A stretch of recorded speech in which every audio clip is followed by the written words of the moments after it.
اعوذ باللہ من الشیطان الرجیم بسم اللہ الرحمن الرحیم الحمد للہ رب العالمین الصلاة والسلام علی افضل الخلق محمد وآلہ الطیبین الطاہرین اللهم صل على محمد وآل محمد وعجل فرجهم۔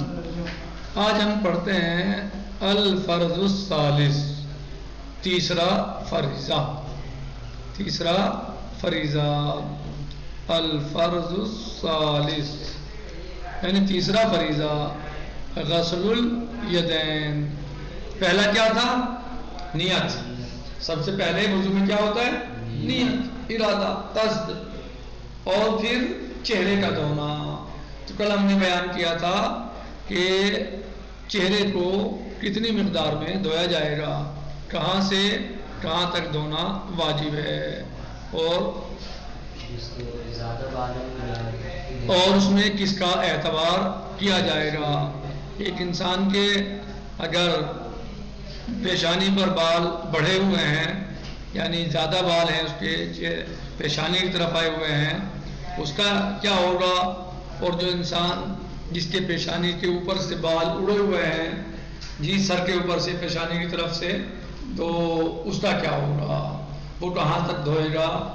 یہ دونوں کہاں تک دھوئیں گے؟ اسی طریقے سے بعض انسانوں کے یہاں مثلا چہرہ چوڑا ہوتا ہے یا انگلی مثلا چھوٹی ہوتی ہیں، تو وہ کیا کریں گے، کیسے کریں گے، کتنا دھوئیں گے، ان کا کیا حد ہے؟ یہ سب باتیں ہم نے کل بیان کی۔ آج ہم فرض ثالث میں داخل ہوتے ہیں اور اس کو دیکھتے ہیں۔ فرض ثالث کیا ہے وضو میں؟ غسل الیدین، دونوں ہاتھوں کا دھونا۔ والواجب، اور واجب کیا ہے غسل الیدین میں؟ غسل الیدین میں واجب کیا ہے؟ کہہ رہے ہیں کہ غسل الیدین میں واجب ہے غسل الذراعین والمرفقین، ہاتھ دونوں ذرا یعنی یہ ہاتھ، یہ صحیح ہے، کونیوں تک، والمرفقین یعنی کونیاں، گٹے، یہ سب چیزاں پورا ہاتھ دھونا ہے، یعنی کونی سے انگلی کے سرے تک، کونی سے انگلی کے سرے تک۔ اب یہ بتا رہے ہیں وَالِابْتِدَاءُ مِنَ الْمِرْفَقِ، کہ ابتدا کہاں سے کریں گے؟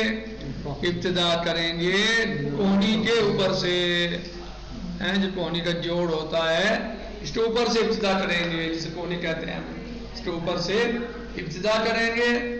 وَلَوْ غَسَلَ مَنْكُوسًا، اور اگر کسی انسان نے الٹا دھویا، لم یجوز جائز نہیں ہے، یا لم یجزی کافی بھی نہیں ہے، جائز بھی نہیں ہے، لم یجوز جائز نہیں ہے۔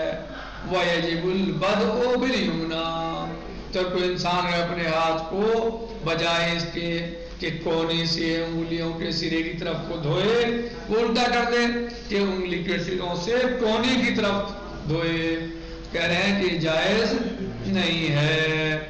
اب کہہ رہے ہیں شروع کہاں سے کرے، کس ہاتھ سے کرے؟ کہہ رہے ہیں وَيَجِبُ الْبَدْءُ بِالْيُمْنَىٰ، کہہ رہے ہیں کہ پہلے دایاں ہاتھ دھوئے، پہلے داہنا ہاتھ دھوئے، داہنے ہاتھ کا دھونا واجب ہے پہلے، یعنی دھوتے وقت اوپر سے نیچے کی طرف کو دھوئے اور دایاں ہاتھ پہلے دھوئے، دانا جی الٹا، اگر کوئی شخص الٹا دھو لے تو وہ جائز نہیں ہے، اور واجب ہے کہ دائیں ہاتھ سے دھونا شروع کرے۔ وَمَنْ قُطِعَ بَعْضُ يَدِهِ، اور جس انسان کا ہاتھ کٹا ہوا ہے، کچھ حصہ کٹا ہوا ہے، غسلا یا غسل دھویا جائے گا، یا غسلا یا وہ انسان دھوئے گا، ما بقی من المرفق، دھوئے گا وہ اس حصے کو جو کونی میں سے بچا ہوا ہے، یعنی کچھ ہاتھ کٹا ہوا ہے اور کچھ بچا ہوا ہے، ایسا تو نہیں ہو سکتا لیکن صاحب کہ کونی کی طرف سے کٹا ہوا ہو اور باقی نیچے کا حصہ بچا ہوا ہو، ایسا ہو سکتا ہے کہیں؟ ایسا نہیں ہو سکتا، بلکہ کیا ہے کہ نیچے کی طرف سے کٹا ہوا ہے، کچھ حصہ کونی کی طرف بچا ہوا ہے، تو جو بچا ہوا ہے اس کو دھونا واجب ہے، اسے دھویا جائے گا۔ کہہ رہے ہیں فَإِن قُطِعَتْ مِنَ الْمِرْفَقِ، اگر وہ ہاتھ اس کا ٹونی ہی سے کٹ گیا ہے، کٹ گیا کسی بھی طریقے سے، فَرَزَ غَسْلُهَا، کہہ رہے ہیں کہ فَإِن قَطَعَتْ مِنَ الْمِرْفَقِ سَقَطَ فَرْضُ غَسْلِهَا، کہہ رہے ہیں کہ اگر ٹونی ہی سے کٹ گیا ہاتھ تو پھر اس کا دھونا ساقط ہو جائے گا، پھر یہ فرض ساقط ہو جائے گا، واجب نہیں رہے گا۔ وَلَوْ كَانَ لَهُ ذِرَاعَيْنِ، اگر کسی انسان کے دو ذراع ہوں، دو ہاتھ ہوں، دو کونیے ہوں، دون المرفق، مرفق کے علاوہ، مرفق ایک ہی ہے، کونی ایک ہے، ہاتھ دو ہیں، ایسا ہو سکتا ہے نہیں ہو سکتا؟ ہو سکتا ہے، ہو سکتا ہے، کونی ایک ہے، بعد میں یہاں سے جائے وہ نکل گیا ہاتھ دوسرا، مسئلہ اللہ سب کو محفوظ رکھے، ہو سکتا ہے، کوئی مستحیل نہیں ہے، اللہ جی دون المرفق، کونی ایک ہی ہے لیکن ہاتھ دو ہیں، او اصابع زائدہ، یا کسی انسان کے انگلیاں زیادہ ہیں، اصابع یعنی انگلیاں زائدہ زیادہ ہیں، او لحم نابت، یا کسی کے مثلا گوشت بڑھا ہوا ہے، صحیح ہے گوشت ہو گیا ہے ہاتھ پر کہیں مثلا انگلی نما بن گیا ہے، گوشت بڑھ گیا ہے، یعنی انگلی نما ہے لیکن اس میں ہڈی نہیں، صرف گوشت ہے، مثلا زیادہ ہو گیا گوشت، ہو سکتا ہے گوشت نابت یعنی پیدا ہو گیا، واجب غسل الجمیع، واجب ہے تمام کے تمام کا دھونا، یعنی چاہے انگلی زیادہ ہو، چاہے ہاتھ زیادہ ہو، چاہے گوشت زیادہ ہو، سب کا دھونا واجب ہے، واجب غسل الجمیع، سب کا دھونا واجب ہے۔ وَلَوْ كَانَ فَوْقَ الْمِرْفَقِ، اگر کسی انسان کے یہ اضافی ہاتھ یا اضافی چیز، اضافی گوشت کونی کے اوپر ہے، کونی سے اوپر ہے، کونی سے نیچے نہیں ہے، اوپر ہے کونی سے، کیا اس کا بھی دھونا واجب ہے؟ لم یجب غسلہ، اس کا دھونا واجب نہیں ہے۔ یہاں ہوگا کسی کے نکل گیا اس طریقے کا کوئی حصہ جسم کا، یعنی ہاتھ نکل گیا کوئی الگ سے، صحیح کوئی گوشت بڑھ گیا کونی کے اوپر ہے تو اس کا دھونا واجب، کونی سے اوپر کا بڑھ گیا ہے تو اس کا دھونا واجب نہیں ہے، اس کا دھونا واجب نہیں ہے۔ الفرض الرابع، تیسرے فرض سے فارغ ہونے کے بعد، اس کو پڑھنے کے بعد اب ہم فرض رابع کو دیکھتے ہیں۔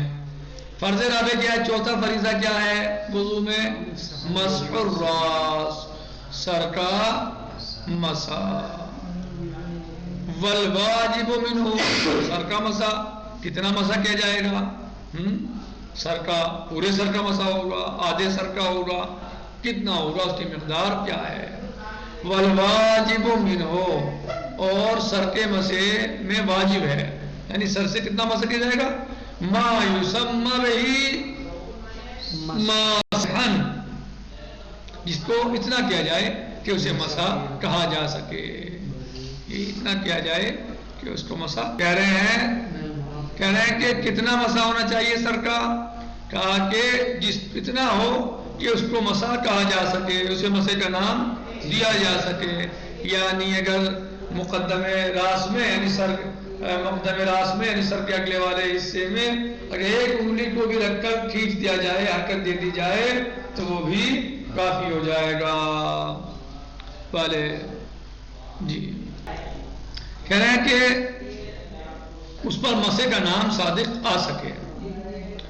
والمندوب مقدار ثلاث اصابع عرضا، والمندوب مقدار ثلاث اصابع عرضا، اور مستحب ہے کہ چوڑائی میں 3 انگلیوں کے مقدار ہو، 3 انگلیوں کے برابر ہو، یعنی اس طرح صحیح ثلاثہ صاحب. وَيَخْتَصُّ الْمَسْحُ بِمُقَدَّمِ الرَّأْسِ، مقدم الراس، اور مسح مخصوص ہے مقدم راس سے، یعنی سر کے آگے والے حصے سے. یعنی مسح جو کیا جائے گا ایسا نہ ہو کہ آپ گردن پہ کر لیں، آپ کان کے اوپر کر لیں، بلکہ مسح جو ہے وہ خاص ہے. اس کا حصہ کون سا؟ مقدم راس ہے. مقدم راس ہے سر کا اگلا حصہ، اس پر مسح کیا جاتا ہے. وَيَجِبُ أَن يَكُونَ بِنَدَاوَةِ الْوُضُوءِ، اور واجب ہے کہ آپ جو مسح کریں وہ وضو کی ہی طرح سے کریں. کہاں سے؟ جو پانی تری آپ کے ہاتھوں پر لگی ہوئی ہے وضو کرنے کی وجہ سے، اس طرح ہی سے آپ سر کا مسح کریں. واجب ہے یہ، یعنی آپ الگ سے پانی نہیں لیں گے. وَلَا يَجُوزُ اسْتِئْنَافُ مَاءٌ جَدِيدٌ لَهُ، اور جائز نہیں ہے الگ سے مسح کے لیے آپ کوئی پانی لیں، بلکہ اسی پانی سے آپ مسح کیجئے جس سے آپ جو وضو کا پانی ہے. وَلَوْ جَفَّ مَا عَلَى يَدَيْهِ، اگر وہ یعنی ہاتھوں کا پانی سوکھ گیا، جو آپ وضو کر رہے ہیں اور وہ پانی سوکھ گیا، اُخِذَ، جی لیا جائے گا، مِن لَحْيَتِهِ، یا اخذا، یہ لے کہاں سے؟ مِن لَحْيَتِهِ، اپنی داڑھی سے، او اشفار عینیہ، یا اپنی بھموں سے. اشفار عین یہ بھمیں جو ہیں، پانی رکتا ہے ان چیزوں میں، جہاں بال ہوتے ہیں وہ پانی رک سکتا ہے، رک جاتا ہے. تو اگر ہاتھ خشک ہو جائیں، ہاتھوں پر وضو کا پانی نہ بچا ہو کسی وجہ سے، تو چاہیے کہ داڑھی سے لے لیں پانی، یعنی اس طرح ہاتھ لگا کے اسے تر کر لیں، یا اپنی بھموں سے، آبرو بھموں سے پانی لے لے. فَإِن لَّمْ يَبْقَ نَدَاوَةٌ اسْتَأْنَفَ، اور اگر نداوت باقی نہیں، تری باقی نہیں رہی ہے، استانفا، تو پھر کیا کرے گا؟ اگر تری باقی نہیں ہے نہ ہاتھوں پر، نہ داڑھی پر، اور نہ ہی بھووں میں، پانی باقی نہیں ہے جس سے مسح کیا جا سکے، تو اب اسے چاہیے استانفا کہ وضو کو دوبارہ کرے. الحمدللہ رب العالمین.